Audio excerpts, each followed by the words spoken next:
আসসালামু আলাইকুম। কেমন আছেন সব? আশা করি ভালো। আজকে আমি আপনাদের সাথে কথা বলবো আমার দেশি শসার প্রজেক্ট নিয়ে। এটা হচ্ছে আমার এই 6 শতক দেশি শসার প্রজেক্ট আর কি। এই শসাটা আমাদের নিজেদের এলাকার শসা। আলহামদুলিল্লাহ ফুল জালি আসা শুরু করছে, একটা দুইটা করে।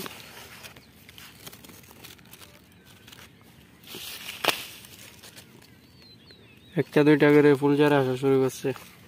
এটা আমাদের এলাকার দেশি শসা। আসলে শসা কিন্তু গরমের। এখানে একটা শসা আছে, দেখেন মোটামুটি একটা দুইটা করে ফুল চালে আসা শুরু করছে আর কি। আর আজকে আমি আপনাদের সামনে কথা বলবো কি কি কীটনাশক দিব এ নিয়ে। আজকে আপনাদের সাথে কথা বলবো।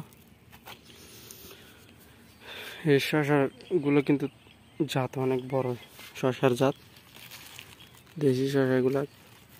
এরকম শসা আর কোন অঞ্চলে রোপণ করা হয় বলবেন কমেন্টে।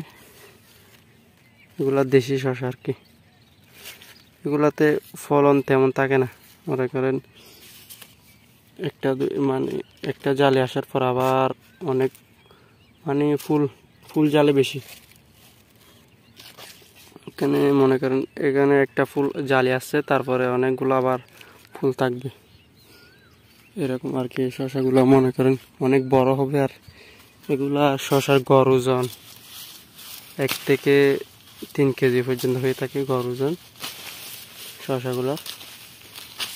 এটা মনে করেন আমাদের এটা সব থেকে পপুলার জাত বলতে পারেন। এটা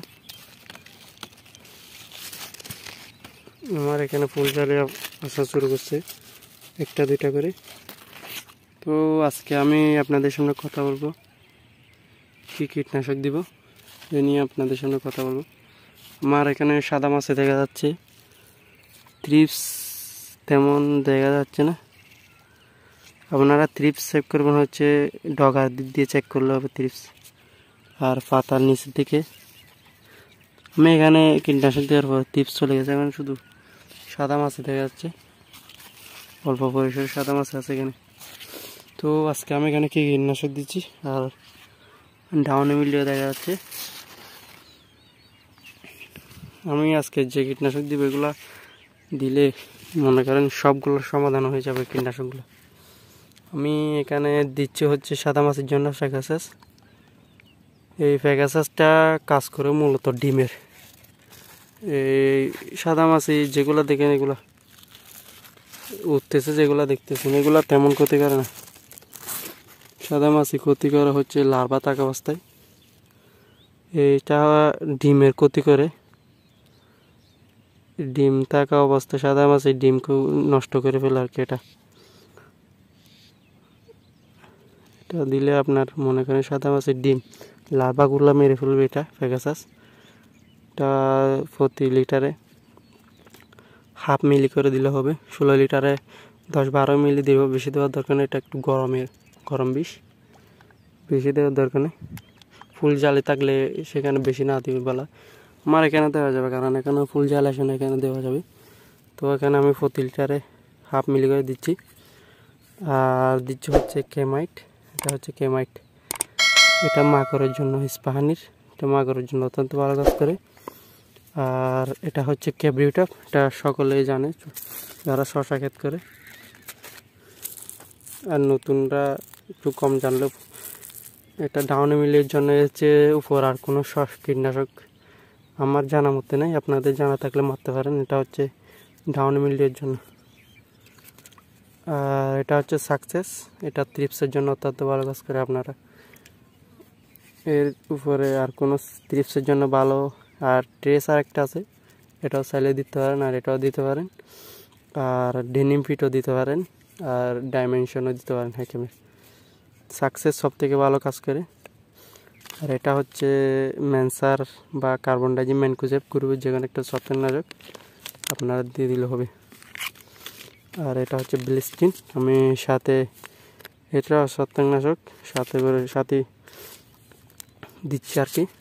ডাউনি বিলির জন্য। আর এটা হচ্ছে ইমামেকটিন বেনজয়েট লিভা, এটা লেদা পোকার কাজ করে, এটা চাইলে আপনারা দিতে পারেন 10G, এটা 16 লিটার একটা দিয়ে দিলে হবে। আর সাথে দিচ্ছি অল্প করে নাইট্রো, এই নাইট্রোতে ল্যামডাসাইলাথিন, এই নাইট্রোতে কেমিক্যাল হচ্ছে ক্লোরোফাইরিফোস সাইফামেথিন গ্রুপ। এটা যত প্রকার রোগ আছে সবগুলো পোকা আছে, সব পোকার কাজ করে সাইফামেথিন যেটা। এটা স্পর্শক ও পাকস্থলী শ্বাসরোধ করে মেরে ফেলা আর কি। এটা কীটনাশক, আপনারা যখন কীটনাশক দিবেন সাথে যে কোনো সাইফারমেথিন গ্রুপের যে কোনো একটা কীটনাশক দিলে কীটনাশকগুলো ভালো করে কাজ করে। হচ্ছে 4টা 5টা একসাথে করে দিয়ে দিলে আশা করা যায় আপনাদের যত প্রকার শশার সমস্যা আছে সব কিছুর সমাধান হয়ে যাবে। এটা হচ্ছে আমার শশার প্রজেক্ট। এই শশাগুলো অত্যন্ত বড় হয়, মনে করেন এগুলো আর দেখেন পাতা দেখলে সাইজ দেখলে এগুলো অনেক বড় হবে। এগুলা ফুল জালে ফল জালে যেমন থাকে সব ফুল জালে 1টা 2টা আসে, যত ফল জাল আসবে ফুল সব সেট হয়ে যাবে আর কি এরকম। এটা দেশি হওয়ায় একটু রোগবালা একটু বেশি, এটা অত্যন্ত যদি অভিজ্ঞতা না থাকে শশা সম্বন্ধে তারা করতে পারবে না। এই হচ্ছে আজকের ভিডিও, আশা করি বুঝতে পারছেন। তা আমি মনে হয় রোজা 20 বা 25-এর দিকে মনে হয় বিক্রি করতে পারবো, তার আগে পারবো।